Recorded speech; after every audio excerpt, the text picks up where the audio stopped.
Hi hello guys, welcome back to our channel. வாங்க இன்னைக்கான வீடியோக்குள்ள போகலாம். ஸோ இன்னைக்கான வீடியோ டாபிக் பார்த்தீங்கன்னா ரெவ் மேட்சிங் அப்படின்றது ஒரு ஆசமான டெக்னிக். ஸோ இந்த டெக்னிக் எதெல்லாம் யூஸ் பண்ணோம் அப்படின்னு சொல்லி பார்த்துலாம். Moto3, Moto2, MotoGP, ஹைல்ஸ் ஆஃப் மென் டிடி இதெல்லாம் யூஸ் பண்ணுவாங்க. நெக்ஸ்ட்டு ரேலி கார் ரேஸ், அப்புறம் ட்ராக்ல போகிற கார் ரேஸ். ஸோ இந்த மாதிரி கார் ரேஸ்லையும் யூஸ் பண்ணுவாங்க, பைக்லையும் யூஸ் பண்ணுவாங்க, டர்ட் ரேஸில் கூட இதை யூஸ் பண்ணுவாங்க. ஸோ இது எப்படி வேலை செய்யுது, ரேஸ்க்கு மட்டும் தானான்னு கேட்டால் கார்னரிங்கில் யூஸ் பண்ணுவாங்க. அதாவது டவுன்ஹில் கார்னரிங் ஆகல. இப்போ மேடு வந்து இப்படி இருக்குன்னு வச்சுக்கோங்களேன். ஸோ இப்படி இறங்குற சர்வர் வந்து டவுன்ஹில்னுவாங்க. அந்த இடத்துல கார்னரிங் ஹேர்பின் பென்ஸ்லாம் இருக்கும்ல, ஸோ அந்த இடத்துல வந்து இதை யூஸ் பண்ணுவாங்க.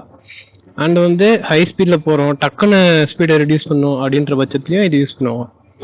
அப்போ இப்போ டக்குன்னு ரெடியூஸ் பண்ணோம் அப்படின்னா பிரேக் அடித்தாலே ரெடியூஸ் ஆகிடுமே அப்படின்னு பார்த்தீங்கன்னா, பிரேக் அடித்து மட்டுமே ரெடியூஸ் பண்ண முடியாது. அப்போ வந்து நம்ம டவுன் ஷிஃப்ட் பண்ணியும் வந்து ரெடியூஸ் பண்ணுவோம். டவுன் ஷிஃப்ட் பண்ணும்போது வந்து இன்ஜின் வந்து அஃபெக்ட் ஆகும் அண்ட் வந்து அது ரொம்ப அடிப்படும். ஸோ அதை தடுக்கணும் அப்படின்ற ஒரு கான்செப்டும், செகண்ட் வந்து உங்கள் ரைடிங் ஸ்கில்லை இம்ப்ரூவ் பண்ணணும் அப்படின்ற ரெண்டு கான்செப்டாலையும் தான் ரெவ் மேட்சிங் நீங்கள் கற்றுக்கணும் அப்படின்றதுக்காண்டி இந்த வீடியோ. ரெவ் மேட்சிங் வந்து எனக்கு தெரியும், எனக்கு தெரிஞ்ச விஷயம் வந்து என்னோட இருந்தால் போதாது, அது உங்களுக்கும் தெரியணும் அப்படின்ற விஷயத்துக்காண்டி தான் வந்து இந்த ஒரு வீடியோவே. இனிஷியல் டி அனிமி பார்த்த நிறைய பேருக்கு தெரிஞ்சிருக்கும்.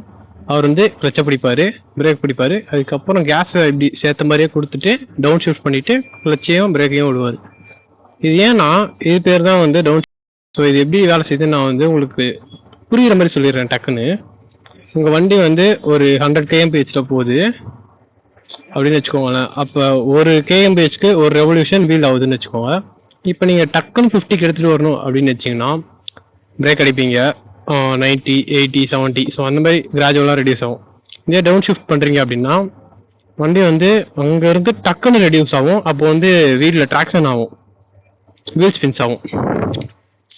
இது வந்து கொஞ்சம் லேக் ஆகும். உங்கள் வண்டி வந்து கொஞ்சம் வேகமாக போகும், இது வந்து கொஞ்சம் லேக் ஆகும். அப்போ வந்து உங்கள் ஆர்பிஎம்மும் இன்க்ரீஸ் ஆகும். ஸோ எல்லா விஷயமும் நடக்கும். இது வந்து உங்கள் இன்ஜினை வந்து ரொம்ப அஃபெக்ட் பண்ணும்.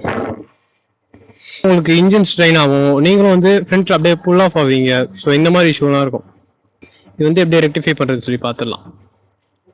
கிளச்சை பிடிக்கிறீங்க, அதாவது இப்போ டவுன் ஷிஃப்ட்டு கிளச்சை பிடிச்ச உடனே டவுன் ஷிஃப்ட்டு.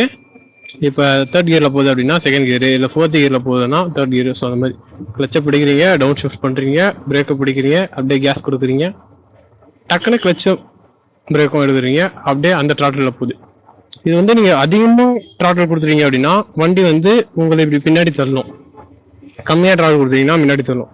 இது ஸ்டார்டிங்கெல்லாம் வந்துடாது, போக போக அட்டம்ஸ் அதிகமாக தான் உங்களுக்கு வந்து வரும். அது போக இப்போது இந்த வண்டியில் இருக்க அப்படியே எடுத்துகிட்டு போய் இன்னொரு வண்டி அப்ளை பண்ணலாம்னா அப்படி ஆகாது.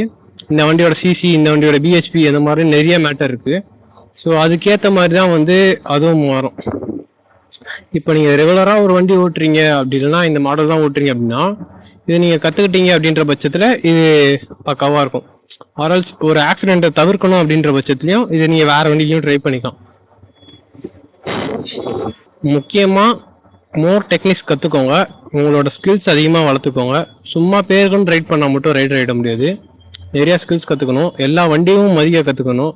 இந்த வண்டி பெருசு, அந்த வண்டி சின்னது அப்படின்லாம் கிடையாது. உலகத்தில் இருக்க எல்லா வண்டியுமே ஒவ்வொரு பர்பஸ்க்காக மேட் பண்ணுது. ஸோ அதை மைண்ட் பண்ணிக்கோங்க. நெக்ஸ்ட்டு ஹெல்மெட் போட்டு எப்பயுமே வண்டி ஓட்டுங்க.